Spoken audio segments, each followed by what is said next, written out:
Na mi thuolo mondo mikoro nyiswa kit mbolea go achiel kachiel e wang' moro mondo mikoro oganda beno ne gi wang'gi kaka nyalo bedo kaka mbolea gi chalo. Koro abro nyiso mbolea ma ji noseng'iyo go chon, kaeto abro kelo uwe mabiro sani kik buog wang'u. Aparo ni kwa gine ka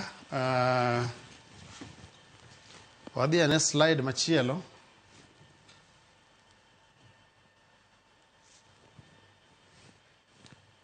Nitie slide madwaro kanyero. Wadhi mbele.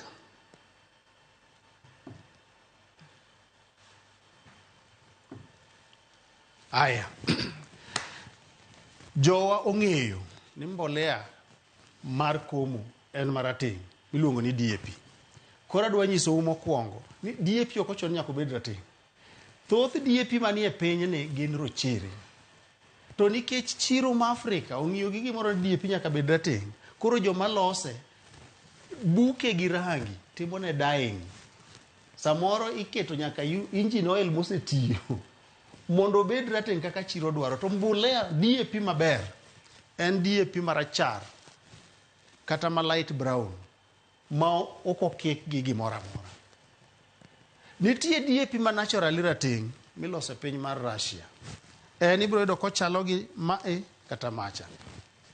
Koro mae mbolea ma ji nong'iyogo mar pitho. Wan gi mbolea moko kaka NPK 2323, wan gi mbolea moro kaka 1717, TSP, mago duto yudore e chiro mar Kenya. To mar pitho ahinya ji nong'iyogi DAP kata nyawadgi moro ni MAP. Koro tiyo gi muda mang'eny noyud ni ketho lo, nikech king'iyo DAP kaka ondik ni 18660 en gi ndhadhu ariyo kende.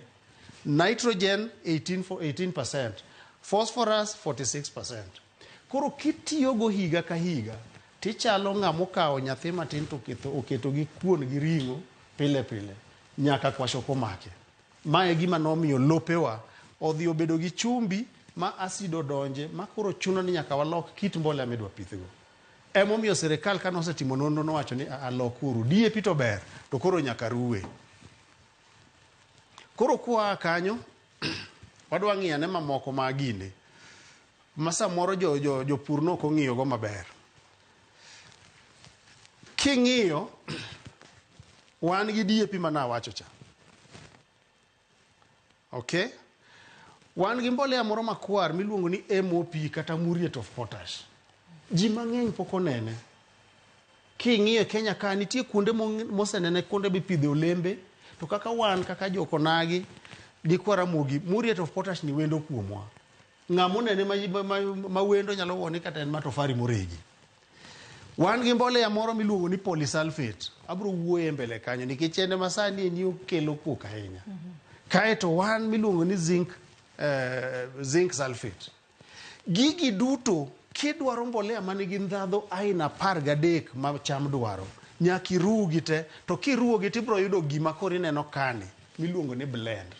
Koro blend ni chalo nyoyo, manigo oduma, manigo oganda, manigi njugu, manigi kaeto chako ng'ade nyanya gi kitungu. Manyiso ni koro blend ni nigi teko mang'eny moloyo DAP kende kata urea kende kata CAN kende. Emomiyo blending ni timo. Koro mae momiyo ineno ka koro sani eni wan gi mbolea manyien mabiro kidhi yawo bag cha tiyudo ka ok orateng' to ok okwar to ok orachar, okikore. To ng'ama kia to bracho ni yawa oke oruna gi magalagala gini fake. We wane kuma mbolea gi chakorego. Wasuda na mokwongo ka wabro duoge bang'e. Machielo no. Aya. Koro magi e gin ingredients kata kit mbolea mopogore opogore minyalo ru. To mbolea gi king'iyo gi thoth gi jo Kenya nok ong'egi. Masani ka ng'ato ng'iyo to bro wacho ni yawa to ma mbolea mane. Wan gi MOP kata muriate of potash manigi ndhadho miluongo ni potassium. Inyalo yudo nitie mabet kwar ahinya, makwar to gi mabet ok kwar ahinya. Ten MOP achiel luwore gi kidi manoregi kiloke MOP. Wan ka gi gimoro miluongo ni sulfate of ammonia. Sulfate of ammonia kaka Nyanza jogo mapuro mchele gi jonyando kuchong'e. To kibiro kaka South Nyanza koni, jo Migori kia sulfate of ammonia. Ka ginene nitie sulfate of ammonia machalo gi chumbi, to nitie moro madwa chalo gi urea. Wan ka gi calcium ammonium nitrate, CAN, ji ong'eyo mang'eny. Wan gi urea, piny kacha, ji ong'eyo mang'eny, to ging'eyo no rachar. Sani koro nitie urea mobiro manyien, mothiedhi, mobuk gi yath, mondo kik olungre piyo. Kendo kik otim ang'owa, kik owang' cham, kik oketh lowo.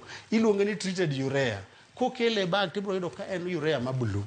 Ma be nyalo buogo wang' jopur. So in short, nitie gigo mabiro manyien kendo mabeyo kabisa. To jowa ok ong'eyo. Korka mbolea ma blended miruwo, koro adwa nyisou gimoro kae mosechendo kabisa miluongo ni polysulfate.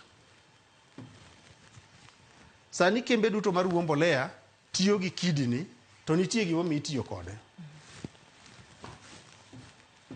Wadhiye machielo. Sawa sawa. Sami ruwo mbolea nitie gigo ma itemo ni mondo obede bag kacha. Oduma kawo ndalo 60 kata 70 e puodho. Moiki. Ndalo 100 gi wiye motuo.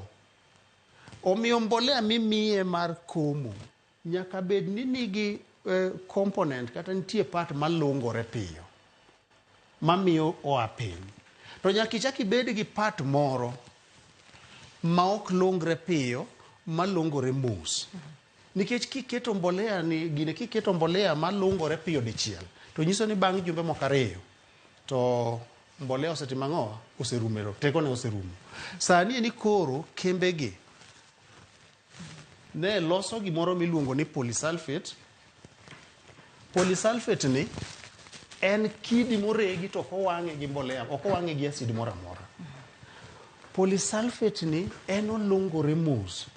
To kae king'iye screen kacha, the new 4-in-1 fertilizer. Yani en gi ndhadho nyadi 4 e granule achiel.